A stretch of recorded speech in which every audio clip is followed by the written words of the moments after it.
کے حضور فرمانے لگے رو کے کہ اس قبر کے عذاب سے رب کی پناہ مانگو اور اس کے لیے تیاری کر لو، یہ بڑا سخت دن ہے۔ حضرت سعد بن معاذ رضی اللہ تعالیٰ عنہ کا جب جنازہ تھا، فرماتے ہم جا رہے تھے تو 5-6 قبریں تھیں، تو حضور نے فرمایا کن کی قبریں؟ ہم نے عرض کی یا رسول اللہ صلی اللہ علیہ وسلم یہ کافروں کی قبریں۔ یہ نبی پاک علیہ السلام نے فرمایا جو مسلمان جمعے کے دن یا جمعے کی رات کو فوت ہو، حدیث کے راوی حضرت ابو ہریرہ رضی اللہ تعالی عنہ، حضور صلی اللہ تعالی علیہ وسلم نے فرمایا جو شخص بیماری سے فوت ہوا، جو بندہ سورہ ملک پڑھتا ہے، سنن ترمذی میں حضرت ابن عباس سے روایت ہے کہ حضور صلی اللہ علیہ وسلم کے ایک صحابی نے ایک جگہ خیمہ لگایا تو وہاں سورہ ملک پڑھنے کی آواز آتی تھی۔ سورہ ملک اتنی شاندار سورت ہے کہ نبی پاک صلی اللہ علیہ وسلم نے فرمایا یہ قیامت کے دن اللہ کی بارگاہ میں ناز سے جھگڑا کرے گی اور کہے گی اے اللہ یہاں تو میرے پڑھنے والے کو جنت عطا فرما یا مجھے قرآن پاک سے علیحدہ کر دے۔ اب عذاب قبر جو ہے، قبر کے اندر جو انسان کا عذاب ہے تو وہ بھی عالم برزخ کا عذاب ہے۔ میرے رسول کریم صلی اللہ تعالی علیہ وسلم نے کچھ چیزوں سے پناہ مانگی ہے، خود حضور نے، رسول کریم علیہ الصلوۃ والسلام نے پناہ مانگی۔ حضور فرمانے لگے اے اللہ مجھے کنجوسی سے، بخیلی سے پناہ عطا فرما، اور حضور نے باقاعدہ پناہ مانگی ہے کہ اے اللہ مجھے ارذل العمر ہونے سے پناہ میں رکھ، جب عمر اتنی زیادہ ہو جائے کہ وجود کے حصے کام کرنا چھوڑ جائے، اس سے پناہ مانگی۔ اور خود میرے نبی پاک علیہ السلام نے قبر کے عذاب سے پناہ مانگی۔ یہ تعلیم امت کے لیے کہ تم بھی پناہ مانگو عذاب قبر سے۔ قبر کا عذاب برحق ہے، قبر کے لیے تیاری کر کے رکھنا، اپنی قبر کو یاد رکھنا، مر جانے کو یاد رکھنا۔ حضرت سعد بن معاذ رضی اللہ تعالیٰ عنہ کا جب جنازہ تھا تو صحابہ کرام فرماتے ہیں حضور نے نماز جنازہ کی امامت فرمائی تو قبر کے تیار ہونے میں کچھ دیر تھی، تو رسول کریم صلی اللہ علیہ وسلم زمین پر بیٹھ گئے اور ایک لکڑی سے حضور زمین کریدنے لگے۔ ہم محو انتظار تھے کہ اللہ کے رسول صلی اللہ علیہ وسلم سر مبارک اٹھائیں، ہمیں کو نصیحت کریں۔ فرماتے حضور نے سر اقدس اٹھایا تو حضور کی آنکھوں میں آنسو تھے اور رو کے حضور فرمانے لگے رو کے کہ اس قبر کے عذاب سے رب کی پناہ مانگو اور اس کے لیے تیاری کر لو، یہ بڑا سخت دن ہے۔ رو کے حضور نے فرمایا، رو کے۔ آج تو لوگ مذاق بناتے ہیں، کچھ فقیر صوفی درویش کہلانے والے بھی، وہ کہتے ہیں جو مولوی بتا رہے ہیں نا قبر میں بچھو ہوں گے، سانپ ہوں گے، یہ تو مولوی اپنی قبر بتا رہا ہے، ہمارا اس سے کیا لینا دینا ہے۔ خدا سے ڈریں۔ وہ چیزیں جو احادیث مبارکہ میں آ گئیں، جس سے نبی پاک نے ہمیں ڈرایا، ہمیں سمجھایا، آپ اس تنبیہ کو، اس نصیحت کو آپ اس رنگ میں لیں گے کہ مذاق بنایا جائے گا دین کا، بجائے اس کے کہ اس سے ڈرا جائے۔ حضرت سیدنا براء بن عازب رضی اللہ تعالی عنہ ارشاد فرماتے ہیں کہ میں نے نبی پاک صلی اللہ تعالی علیہ وآلہ وسلم سے خود اس بات کو سنا ہے، خود رسول کریم صلی اللہ علیہ وسلم نے فرمایا۔ حضرت زید بن ثابت رضی اللہ تعالی عنہ بھی اس بات کے راوی ہیں، فرماتے ہم جا رہے تھے تو 5-6 قبریں تھیں، تو حضور نے فرمایا کن کی قبریں؟ ہم نے عرض کی یا رسول اللہ صلی اللہ علیہ وسلم یہ کافروں کی قبریں۔ یہ صحیح مسلم میں حدیث موجود ہے، کفار کی قبریں۔ تو اللہ کے رسول صلی اللہ علیہ وسلم فرمانے لگے، ذرا حدیث کے لفظوں پہ غور کرنا، حضور فرمانے لگے اگر مجھے ڈر نہ ہوتا کہ تم اپنے مردوں کو دفن کرنا چھوڑ دو گے، اگر مجھے اس بات کا ڈر نہ ہوتا کہ تم اپنے لوگوں کو، مرنے والوں کو قبروں میں دفن کرنا چھوڑ دو گے، اگر یہ مجھے ڈر نہ ہوتا تو میں سناتا کہ قبر کے اندر کس طرح عذاب ہوتا ہے، تمہیں دنیا میں رہ کے میں سناتا، پر ڈر ہے کہ کہیں تم اپنے مرنے والوں کو قبروں میں دفن کرنا چھوڑ ہی نہ دو، اس لیے میں تمہیں یہ بات نہیں بتاتا۔ اور میرے رسول کریم صلی اللہ تعالی علیہ وآلہ وسلم نے پھر ارشاد فرمایا، اپنے غلاموں کی طرف نظر فرمائی، یہ بات کہہ کے کہ اگر مجھے ڈر نہ ہوتا کہ تم دفن کرنا چھوڑ دو گے تو تمہیں میں سنا دیتا کہ قبر میں کیا عذاب ہوتا ہے۔ پھر حضور نے صحابہ سے فرمایا چلو بھائی دوزخ کے عذاب سے اللہ کی پناہ مانگو، تو سب کہنے لگے ہم دوزخ کے عذاب سے اللہ کی،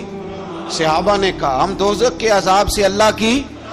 پناہ مانگتے ہیں۔ پھر نبی پاک صلی اللہ تعالی علیہ وسلم نے ارشاد فرمایا تم سب کہو کہ ہم قبر کے عذاب سے اللہ کی پناہ مانگتے ہیں۔ تو صحابہ نے کہا ہم قبر کے عذاب سے اللہ کی پناہ مانگتے ہیں۔ پھر میرے رسول پاک علیہ الصلوۃ والسلام نے فرمایا تم کہو، سارے یہ کہو کہ ہم ظاہری اور باطنی فتنوں سے اللہ کی پناہ مانگتے ہیں۔ تو صحابہ نے کہا کہ ہم ظاہری اور باطنی فتنوں سے اللہ کی پناہ مانگتے ہیں۔ پھر میرے محبوب علیہ السلام نے فرمایا تم کہو کہ ہم دجال کے فتنے سے اللہ کی پناہ مانگتے ہیں۔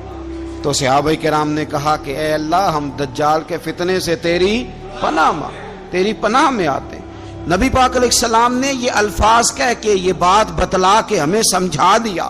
ہمیں قائل فرمایا محبوب نے۔ یاد رکھنا، اس بات کو اچھی طرح سمجھ لینا کہ اگر مجھے ڈر نہ ہوتا کہ تم اپنے مردوں کو دفن کرنا چھوڑ دو گے تو تمہیں بتلا دیتا کہ قبر میں کتنا سخت عذاب ہوتا ہے۔ میرے عزیز، کچھ لوگ ایسے ہیں جن سے عذاب قبر ہوگا ہی نہیں۔ میرے رسول کریم صلی اللہ تعالی علیہ وسلم نے ارشاد فرمایا کہ جو اللہ کے رستے میں شہید ہو گیا، یہ سنن نسائی میں موجود ہے، اسے عذاب قبر نہیں ہوگا، بلکہ ایک حدیث میں تو فرمایا حساب کتاب ہی نہیں ہوگا، اللہ بغیر سوال جواب کے جنت عطا فرما دے۔ کچھ لوگوں کو لوگوں کی بخشش پہ بھی مسئلہ ہی بنتا ہے کہ کوئی بخشا نہ جائے۔ اور ایک صاحب کہہ رہے تھے جی یہ کیا معاملہ ہے کہ جمعے کو بندہ مر گیا یا فلانا ہو گیا تو اس سے حساب کتاب نہیں ہوگا، اتنے بڑے جرم لوگوں نے کی، اتنے پاپ، اور جمعے کو مر گیا تو بخشا جائے گا۔ تو میں نے کہا جرموں کا بھی اسے حساب اللہ لے لے گا، لیکن میاں حساب کتاب کی ڈیوٹی نہ اللہ کی ہے تو بہتر یہ ہے کہ اسی کے ہاتھ میں رہے، تو نہ اپنے ہاتھ میں لینے کی کوشش کر۔ سنن ترمذی کی حدیث۔ ہمیں پتہ نہیں کیا مصیبت ہے، ہمیں پتہ نہیں کیا مسئلہ ہے۔ ایک جنازے سے میں نکلا، آپ یقین کریں کبھی کبھی کلیجہ پھٹ جاتا ہے۔ میں ایک جنازے سے نکلا تو میرے ساتھ ایک بندہ جنازہ پڑھ کے نکلا تو کہنے لگا جی پیر صاحب دیکھیں آج کتنی دنیا آئی ہے، حالانکہ یہ بندہ اس طرح کا تھا، اس طرح کا تھا، اس طرح کا تھا۔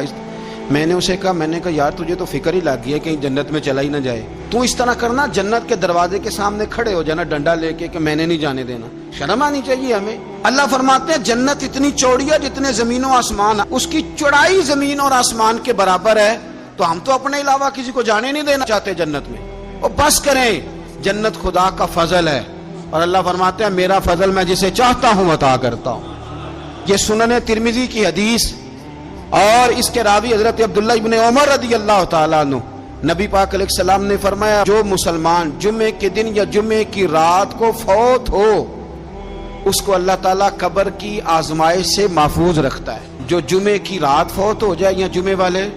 یعنی جمعے رات اور جمعے کی درمیانی رات چلا جائے یا جمعے والے، تو اللہ اسے عذاب قبر سے، تو میرے عزیز جو بندہ شہید ہو اس سے عذاب قبر نہیں ہوتا،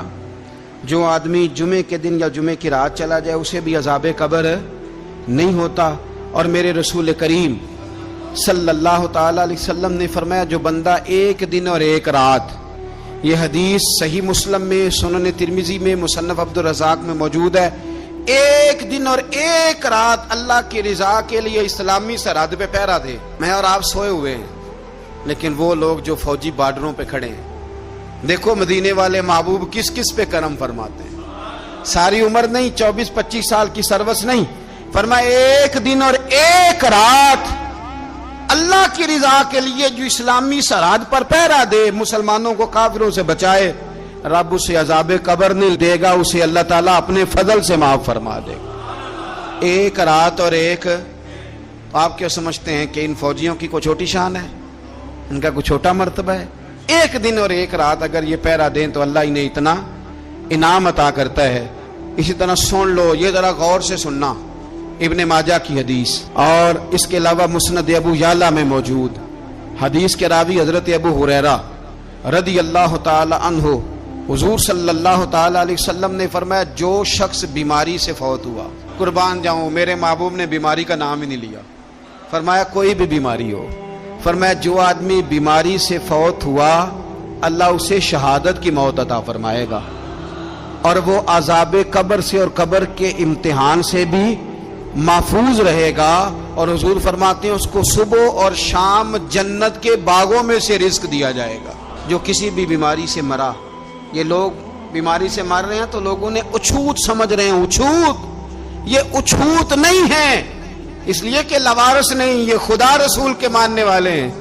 تم انہیں اچھوت کہہ رہے ہو اور مدینے والے رسول انہیں شہید فرما رہے ہیں۔ حضور نے فرمایا جو بیماری سے مرے شہید ہے، وہ قبر کے عذاب سے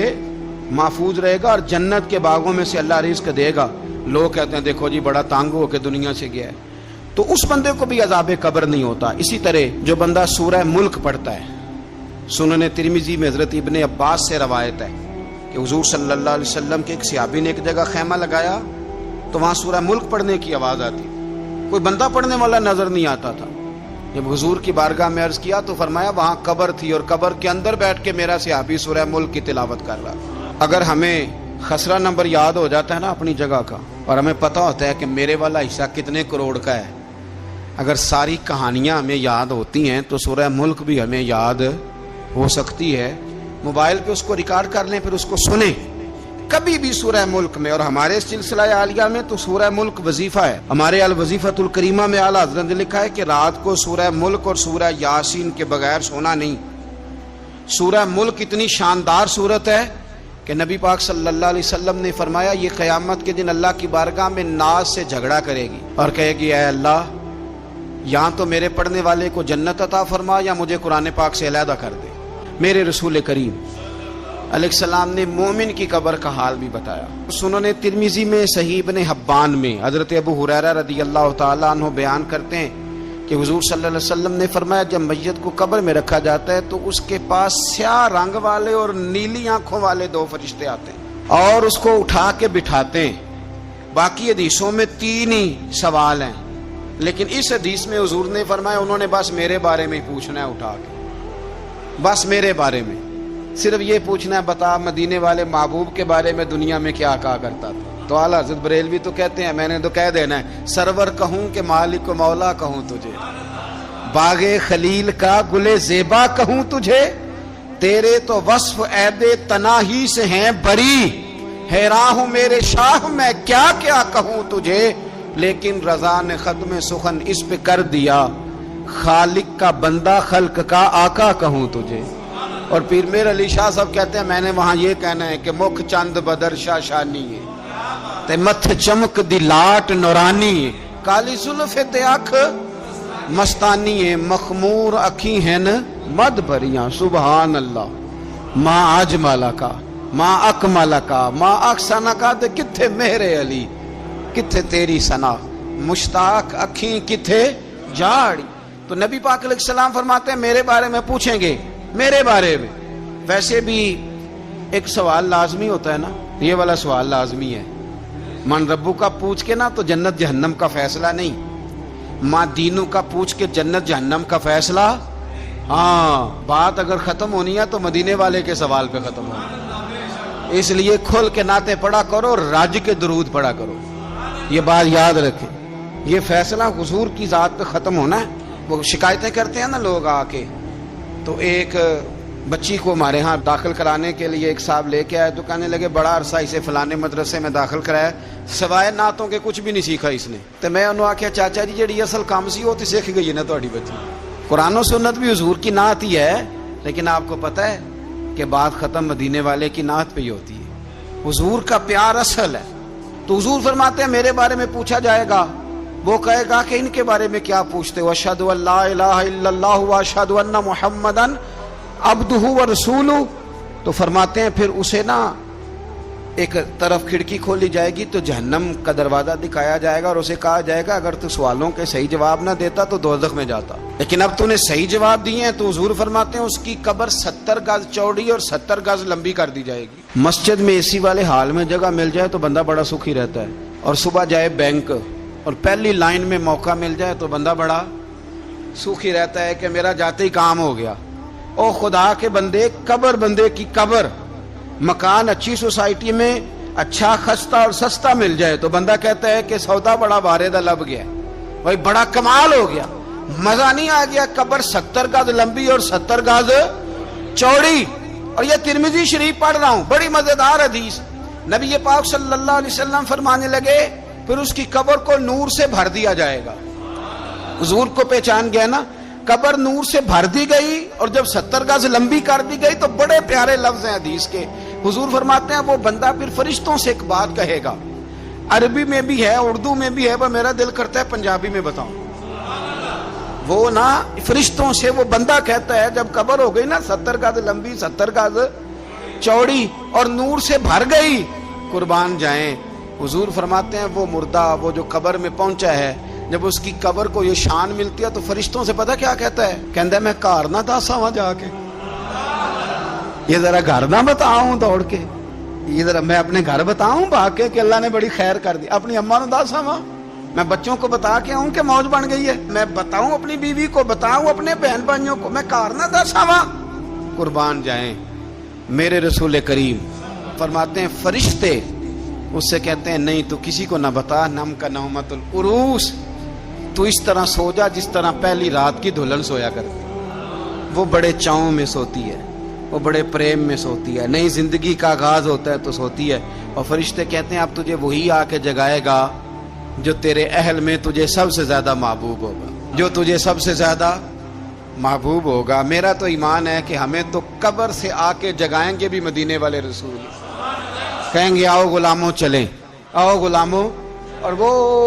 کشمیر کے رومی وقت نے میاں صاحب نے کہا تھا بعد مرن دے قبر میری تے میرے اپیرا